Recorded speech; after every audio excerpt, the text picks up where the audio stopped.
ಅಲ್ವೋ, ಇವತ್ತೂರಿಂದ ನಿಮ್ಮಪ್ಪ ಬರ್ತಾರಂತ ಗೊತ್ತು ತಾನೆ. ರೈಲ್ವೆ ಸ್ಟೇಷನ್ಗೆ ಹೋಗಿ ನಿಮ್ಮಪ್ಪನ ಕರ್ಕೊಂಡು ಬರೋದನ್ನ ಬಿಟ್ಟು ಎಲ್ಲಿಗೆ ಹೋಗಿದ್ಯೋ ಊರ್ ಸುತ್ತೋಕೆ. ಮಹೇಂದ್ರ, ನನ್ನ ಸ್ವಾಗತ ಮಾಡಬೇಕೆಂದು 400 ಜನ ರೈಲ್ವೆ ಸ್ಟೇಷನ್ ವರೆಗೆ ಬಂದಿದ್ದು. ಆ ಸಾವಿರಾರು ಜನಗಳ ಮಧ್ಯೆ ನನ್ನ ಕಣ್ಣುಗಳ ನಿನ್ನನ್ನೇ ಹುಡುಕ್ತಾ ಇತ್ತು.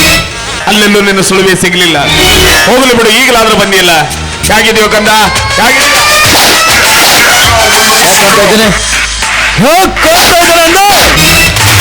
ಯಾವ ಕಾಂತಂದ್ರೇನು? ನನ್ನ ಮಗ ಅಂದ್ಮೇಲೆ ಒಳ್ಳೆ ಮಣ್ಣಮತ ಇದ್ದಾಗಿದೆಯಲ್ಲ.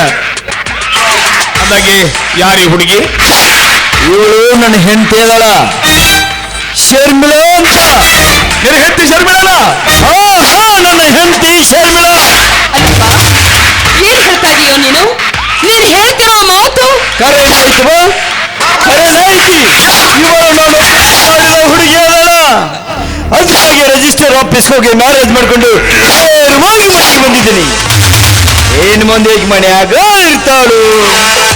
ಇಷ್ಟ ಸಾಕು, ಇನ್ನು ನಾನೇನಾದ್ರು ಹೇಳ್ಬೇಕು?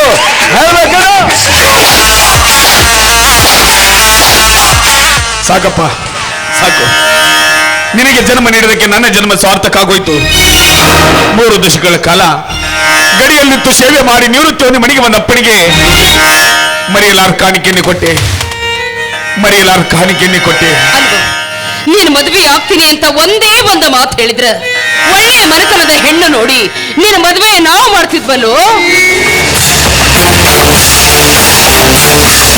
ನಾನು ಬಿಕಾರಿ, ಲಜ್ಜೆಗೆಟ್ಟವಳು, ಹೊಲಸು ಮನೆತನದಿಂದ ಬಂದೀನಿ ಅಂತ ತಿಳಿದಿರೇನ್ರಿ?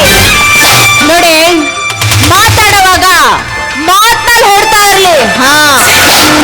ನೋಡವ ತಂಗಿ, ಮದ್ವೆ ಅಂದ್ರ ಕುರು ಹಿರಿಯರು, ಅಣ್ಣ ತಮ್ಮ, ಅಕ್ಕ ತಂಗಿ, ಜಾತಿ ಕುಲ ಗೋತ್ರ ಇದನ್ನೆಲ್ಲ ನೋಡಿ ಮಾಡುದಕ್ಕ ಮದುವೆ ಅಂತಾರ. ಅಷ್ಟಿಲ್ದ ಹಿರಿಯರು ಒಂದು ಮಾತು ಹೇಳ್ಯಾರೇನ್ರಿ, ನಾಯಿನ್ ನೋಡಿ ಕುನ್ನಿ ತರಬೇಕು, ತಾಯಿನ್ ನೋಡಿ ಕನ್ಯಾ ತರಬೇಕಂತ. ಏನ್ರಿ ಇದು? ನಿಮ್ ತಾಯಿ ನೀತಿ ಕೆಟ್ಟವರು, ಜಾತಿ ಕೆಟ್ಟವ್ರ ಮಗಳು ಅಂತ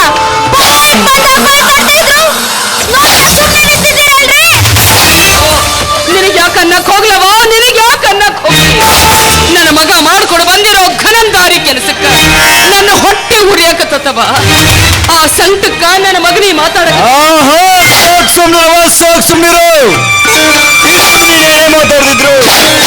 ನನ್ ಜೊತೆ ಮಾತಾಡ್ಬೇಕು. ನಾನು ಕೊಡ್ತೇನೆ. ಇವಳು ನನ್ನ ಹೆಂಡತಿ. ಏನ್ ಮುಂದೆ ನನ್ನ ಹೆಂಡತಿಗೆ ನೀನೇನು ಹೇಳ್ಕೊಡ್ದು, ಏನು ಮಾತಾಡ್ಕೊಡು. ಬಾಯಿ ಮುಂದೆ ಸುಮ್ಮನಿರ್ಬೇಕಷ್ಟೇ.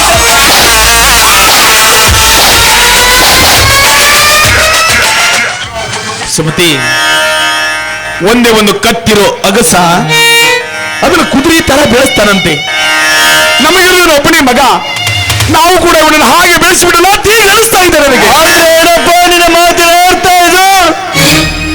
ಈಗ ಕತ್ತಿಯಾಗಿ ನಂತೀಯ? ರಿಟೈರ್ಮೆಂಟ್ ಆಗಿ ಮನೆಗೆ ಬಂದಿದೀಯಾ? ಇಲ್ಲಿ ನಿನಗೆ ಬಿಟ್ಟು ಹೊಡಿದು ನಿನ್ನ ಕೈಗಳಿಗೆ ಕೆಲಸ ಮಾಡುವ ಯಾವ ಸಿಪಾಯಿಗಳಿಲ್ಲ, ಯಾವ ಸೈನಿಕರು ಇಲ್ಲ, ಯುದ್ಧ ಭೂಮಿನೂ ಅಲ್ಲ. ಏನ್ ಮುಂದೆ ಇದ್ರು ನಾವು ಕೇಳ್ಕೊಂಡು ಮನೆಯಲ್ಲಿ ಬಿದ್ದಿರ್ಬೇಕು. ಹೆಚ್ಚಾಗಿ ಏನಾದ್ರು ಮಾತಾಡಿದ್ರೆ ಇಳಿಸೋ ಕೈನೋ. ಯಾರ ಮೇಲೆ ಕೈ ಮಾಡಕತ್ತೀಯೋ? ಇವ್ರಂದ್ರ ಯಾರು ಅಂತ ತಿಳಿದಿ?